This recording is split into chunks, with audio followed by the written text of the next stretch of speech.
There is a difference between contentment and settling. Contentment is not the absence of desire. It is confidence in God in your present state. If Joshua had done his job, his children wouldn't have fought battles. David wouldn't have had to kill Goliath. The people coming after you will be paying for that thing that you did. Welcome to Wisdom Flow TV. Stay connected and be transformed. There is a difference between commitment, contentment, and settling. I'll just read it through. So I'll show you how you know what you're doing. Are you here? Contentment is not the absence of desire.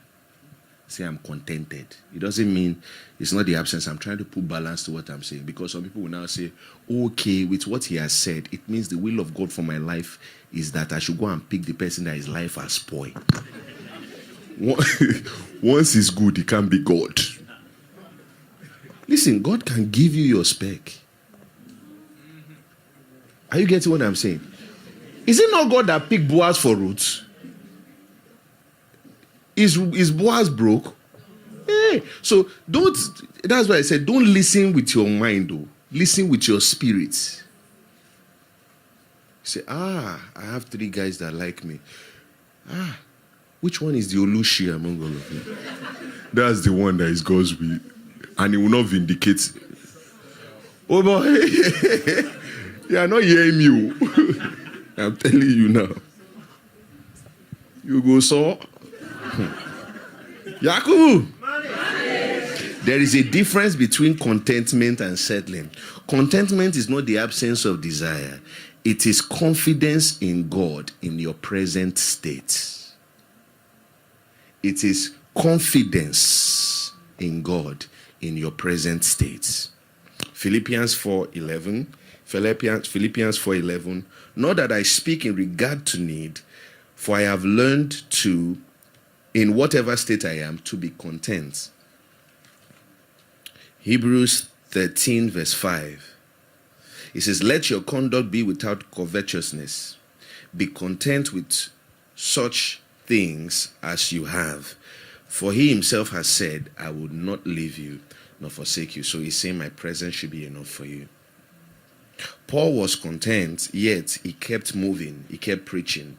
He kept planting churches. He kept stretching. Contentment did not stop growth. It only stabilized his heart. Are you getting this? In simple terms, contentment means I am not sad because of what I don't have. I choose to be happy with what I have. Are you getting that? I am not sad with what I don't have. I choose to be happy with what I have. Philippians 3 verse 12. Not that I have already attained or am already perfected, but I press on. He was content in Christ, that's Paul, but dissatisfied with his current level of growth. Are you seeing that? So contentment doesn't mean absence of desire or ambition. It just means where I am right now, I'm not cursing God. Are you getting what I'm saying? I'm not sad, I'm not there. You get what I'm saying? And I'm happy exactly where I am. Okay. But I want more. Settling is different. Settling is when a man refuses to grow because growth is uncomfortable. Are you here? Settling is a form of compromise.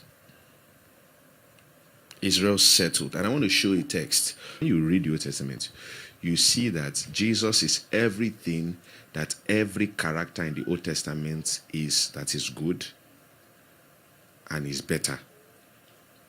He's every good thing that they are. So he's Samson's strength. He's not Samson's self-sabotage. He's Solomon's wisdom, obviously. He's not Solomon's humanizing problem. You get what I'm saying? He's everything they are that is good and more. And when you read the story of Joshua, you see that even though Joshua is a variation of Yeshua, you see why the writer of Hebrews in Hebrews 4 makes us see that yes, Joshua took you, quote and unquote, to the promised land, but he didn't give you rest. That rest, that Sabbath, that rest that God promised Joshua could not give you. And you start to ask, but they entered the promised land. How did they enter? He says, and it came to pass when Israel was strong, that they put the Canaanites under tribute, but did not completely drive them out. You know what Joshua did? When they took part of what God said, and God made him a promise, he said, wherever the sole of your feet shall step into, I will give to you. He stopped walking. You know what the man now did? He started sharing land that he didn't conquer.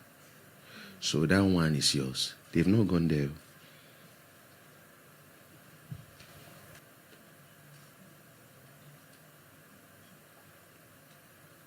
That's not contentment. That's settling.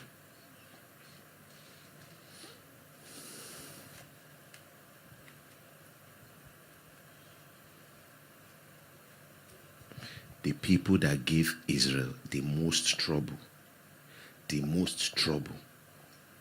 were the Philistines, who were part of these Canaanites. If Joshua had done his job, his children wouldn't have fought battles. David wouldn't have had to kill Goliath. That's how irresponsible a leader he was.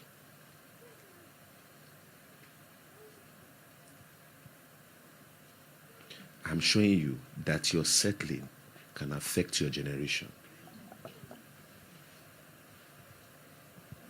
That's the point I'm trying to make.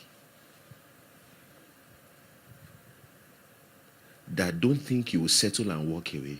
That your settling can affect your generation. If you can't give them a better life, please don't give them a bad one. Leave them the way they are. Are you here?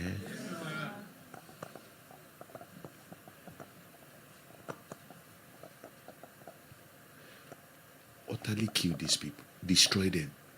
Say, no. Let's be smart. Don't let us destroy them. Let us be paying us. Let them be paying us money. But let them stay. It's that convenience life.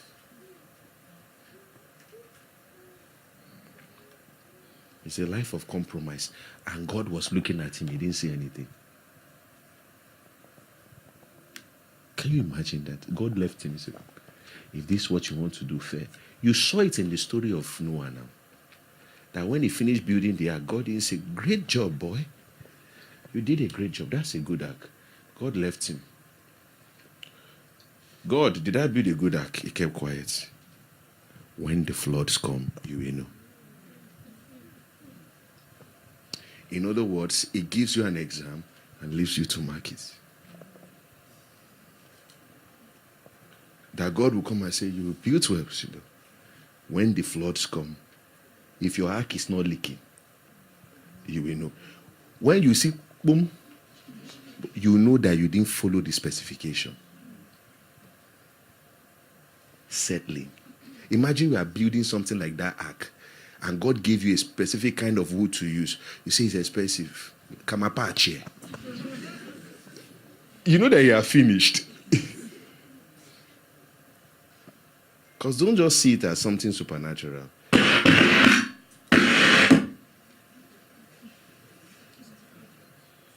Only the wicked fear it, run it, when no man pursueth him.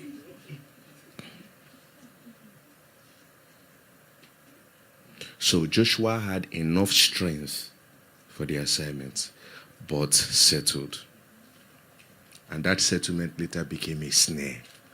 Not just to him, because he had done his own, he had gone, but to his generation. Thanks for watching. For more transforming videos, kindly subscribe to Wisdom Flow TV. God bless you.